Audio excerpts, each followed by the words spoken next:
नमस्कार, अयोध्या दर्पण में आपका स्वागत है। इस समय अयोध्या में एक विवाह, एक शादी जो है चर्चा का विषय बनी हुई है। हमारे यहाँ के अयोध्या के एक पार्षद हैं स्वर्गद्वार के महेंद्र शुक्ला जी। आपने अभी शादी किया है, अभी देखिए ये पहले पार्षद रहे हैं सपा के, और अभी महिला सीट घोषित हुई उसके पहले इन्होंने जो है एक सोची समझी रणनीति ही मैं कहूँगा इसको, पहले से आप जो प्रिप्लान्ड थे और आपने अभी भी शादी किया है, चर्चा का विषय बना है। पहले ढेर सारी शुभकामना आपको शुक्ला जी। चलिए, आपके न्यूज़ के माध्यम से आप यहाँ आए हुए हैं, आपका दिल से स्वागत है, अभिनंदन आपका। राजनीति में आप कैसे आ गए शुक्ला जी? राजनीति में इतना बड़ा जुनून, इतना बहुत सटीक आप मौसम विज्ञानी रहे, ऐसे कैसे आपने निर्णय ले लिया? देखिए, हमारे अंदर शुरू से था कि कभी भी जैसे मैं पढ़ाई लिखाई शिक्षा ग्रहण करने के बाद से ही मुझे ये था कि किसी को कभी कोई दुख तकलीफ होता तो जो भी मदद हो पाती थी मैं लगातार पहले से करता रहा हूँ। तो हमेशा मैंने जब लोगों को मैं मदद करने निकलता था तो हमेशा ये देखता था कि कहीं ना कहीं आपको किसी की मदद करने के लिए आपको ताकत की ज़रूरत पड़ती है। आप किसी अधिकारी जान रहे हो, आपको लोड ही नहीं लेगा। तो ये हुआ कि ताकत कहाँ से आएगी? तो ये हुआ कि अगर हम कोई अगर जनप्रतिनिधि के रूप में भी आ जाते हैं तो एक जनता की बदौलत दी गई, जनता के द्वारा दी गई एक ताकत मिलेगी जिससे अधिकारियों पर दबाव बनाया जा सकता और एक अच्छे पहल के तहत जिससे पद होने से जनता भी स्वीकार करेगी और बेहतर काम किया जा सकता है, लोगों की बेहतर मदद की जा सकती है। इसके तहत मैं राजनीति में आया था और चुनाव लड़ा। इसमें जनता ने पूर्णतः अपना आशीर्वाद दिया, उनके आशीर्वाद से पार्षद हुआ। ये अयोध्या के सबसे युवा और सबसे लोकप्रिय पार्षद हैं, लेकिन एक चीज़ मैं आपसे जानना चाहूँगा कि आपको जो वोट करने वाले हैं, मतलब ये अयोध्या जो है बीजेपी का गढ़ माना जाता है, इसमें आप सपा के टिकट से जीतते हैं और आपको वोट करने वाले 95% बीजेपी मैंडेट को हैं। वो कभी उनके महापौर के चुनाव में वो वोट करते हैं बीजेपी को और इधर पार्षद में आप वोट करते हैं। ये हुनर आपके अंदर कैसे आया? देखिए, हुनर की बात है, ये तो आप लोग का ही आशीर्वाद है। जी। क्योंकि मैं जन्म के बाद से जब से भी हुआ 14 साल के बाद से मैं लगातार मार्केट में रहा हूँ। सीखा आप ही लोगों से हूँ। हमारे अभिभावक संरक्षक के रूप में हमारे जो क्षेत्रवासी हैं इन लोग के बीच में रहा हूँ। बड़े बड़े नेताओं को देखा हूँ, अच्छे समाज सेवकों को देखा हूँ कि समाज सेवा कैसे करते हैं और लोगों के बीच में गया, अपनी बात को रखा, उनके समस्याओं को सुना समझा। जो भी हमसे निदान हो चुनाव के पहले भी जो भी हो सका उसके लिए मैंने संघर्ष किया और लोगों ने उसको स्वीकारा।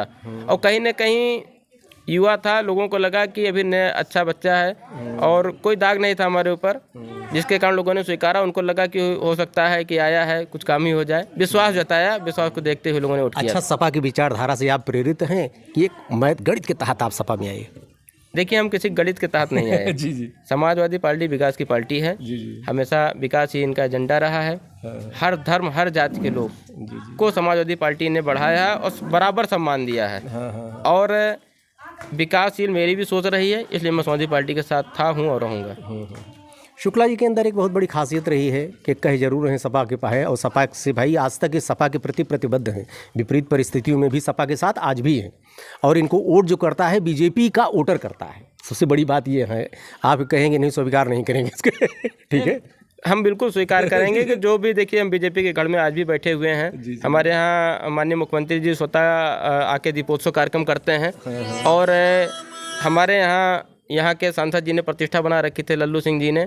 अगली बार डोर टू डोर कैंपेनियन पार्षदी में किया था। विनय कटियार जी राज्यसभा सांसद थे, उस समय उन्होंने डोर टू डोर कैंपेनियन किया था, लेकिन उनके कैंपेनियन पे भारी मेरा कैंपेनियन पड़ा था क्योंकि मैंने व्यक्तिगत डोर टू डोर मैंने जनसंपर्क किया। वो बातें जो मेरे मुद्दे थे, स्वर्गद्वार हमेशा उपेक्षित रहा है विकास से, उस उपेक्षा को खत्म करने के जो मैंने वादे किए थे उन लोग समझ में आए कि हाँ, हो सकता है लड़का जो है सारी समस्याओं से परिचित है, इस पर निदान करे। क्योंकि सांसद जी विधायक जी आते थे, वोट तो मांगते थे, समस्याओं को खुद अपना पैदा किए हुए थे क्योंकि लोग समाधान करते नहीं थे।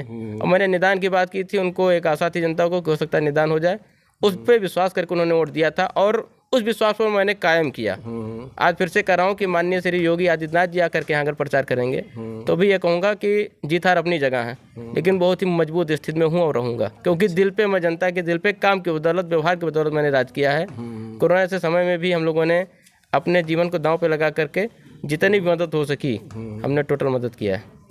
शुक्ला जी एक ऐसे हैं कि पार्टी सिंबल पे कम, ये अपने व्यक्तित्व इनका ज़्यादा प्रभावी रहा है। सबसे बड़ी चीज़ ये बताइए शुक्ला जी कि आपने जो विवाह किया है, अभी 2 दिन पहले अभी डिक्लेयर हुई महिला की सीट और इतने बड़े मौसम विज्ञानी आप रहे, आपको पता था कि ऐसा होने जा रहा है और सटीक आपने मारा। आपकी शायद शादी फरवरी में थी। जी सर। लेकिन पंडित जी हैं, अपना ग्रह नक्षत्र ठीक कर लिया आप। देखिए सर, मामला ये है, सुनिए मेरी बात। देखिए आपने मौसम वैज्ञानिक बात की है, तो इसका मैं एक जवाब दूंगा कि जैसे मैं गृहस्थ परिवार से हूँ। मेरे पिताजी माताजी गृहस्थ परिवार से थे, उसी कारण मैं आया हूँ। तो मुझे भी गृहस्थ परिवार में ही रहना था, अपना विवाह करना ही था।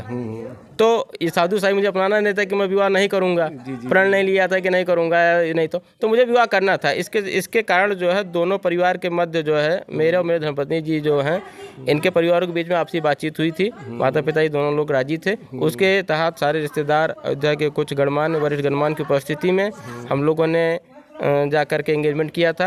एंगेजमेंट के बाद हम लोग की एक शुभ मुहूर्त से, चूँकि हमारा वार्ड स्वर्गद्वार पूर्व सीट था और लक्ष्मण घाट भी पूर्व सीट था, तो मुझे ये मौसम वैज्ञानिक की मैं बात कर रहा हूँ कि वहाँ मैं फेल हुआ कि मैंने सोचा था कि ये पूर्व सीट होगा तो मैं पहले चुनाव लड़ूंगा, फरवरी में हम लोग शादी करेंगे धूमधाम से। तो वो मेरा मौसम विज्ञान वाली गणित फेल हुई। तो मुझे इस कारण, चूँकि चुनाव है, हम लोग 5 साल का मेहनत किए हैं, तो हम लोग को पद, चूँकि हमारा लक्ष्य समाज सेवा, और समाज सेवा में हमने कहा कि अगर आपके पास ताकत नहीं होगी तो समाज सेवा बेहतर नहीं कर पाओगे। इसीलिए हमने कहा अगर हमने तो हमारी अर्धांगिनी जी, हमारी पत्नी जी ताकत के साथ करेंगी, दोनों लोग मिलकर साथ करेंगे समाज सेवा। उस पर बातचीत भी हुई, जैसे शिक्षिका हैं तो इनसे हमारी बातचीत हुई। हमने कहा कि आप शिक्षिका हैं तो आपको जो भी हमारे वार्ड के बच्चे रहेंगे गरीब परिवार के, उनको निःशुल्क शिक्षा भी देनी है। जी। इसके लिए भी इनसे बातचीत हुई है और राजी भी हैं। ये बताइए, प्रिया जी से बात करूंगा, आपकी धर्मपत्नी हैं, आप ये बताइए कि अभी नई शादी हुई और तुरंत चुनाव आ गया, मतलब आप पहले से क्या तैयार थी? नहीं, तैयार तो नहीं थे। लेकिन फिर इन्होंने जब कहा तो मैंने कहा इनकी खुशी जिसमें है मेरी भी खुशी उसमें। अरे वाह, मुझे मंजूर है। जी। राजनीति में पहले से रुचि थी कि नहीं आपकी? नहीं, कुछ खास रुचि नहीं थी मुझे, लेकिन फिर पति परमेश्वर का आदेश हुआ, बस आपने पालन किया। जी। चलिए ठीक है, अच्छा ट्रेनर आपको मिला है, कुछ दिन में आप राजनीतिक अच्छी हो जाएंगी। ढेर सारी शुभकामनाएं। शुक्ला जी, आप अयोध्या, हाँ कुछ कहना चाह रही हैं आप? हर चीज़ हर इंसान के लिए नहीं होती, मेरे लिए भी नहीं है। हो सकता है इसी से मेरा भाग्य बने। अरे वाह, कोई इंटरेस्ट तो नहीं था, लेकिन हाँ नया है, करने की कोशिश करेंगे हम भी। चलिए, ढेर सारी शुभकामना, आशीर्वाद आपको। शुक्ला जी, अयोध्या दर्पण के माध्यम से अपने यहाँ की जनता को, जो आपके वोटर हैं, और उनको आप कोई मैसेज देना चाहते हो तो अपनी तरफ से दे सकते हो। मैं बस इतना कहना चाहता हूँ कि मैं यहाँ पे, पहले मेरा परिवार था, चुनाव के माध्यम से मैं निकला अपने वार्ड में, वार्ड के पूरी अयोध्या में निकला, तो जिनसे भी मुलाकात हुई, भाई बंधु, अपने पिता माता भाई बहन के अनुरूप उनसे संबंध बने हमारे। तो वो जो संबंध बने वो हमारे आजीवन के हैं। वोट लेना देना अपनी जगह है। बस मेरा निवेदन है उनसे कि जिस तरह से उन्होंने अपने बच्चे के रूप में मुझे आशीर्वाद दिया है, वैसे ही आशीर्वाद आजीवन देते रहें। वोट और सपोर्ट तो अपनी जगह है। बिल्कुल, आपने भी जनता के लिए इतना बड़ा स्टेप लिया है, मतलब आपने अभी विवाह किया ठीक मौके पर, इसका लाभ आपको अवश्य मिलेगा। ढेर सारी शुभकामना, आशीर्वाद, आप चुनाव जीतें। धन्यवाद आपको।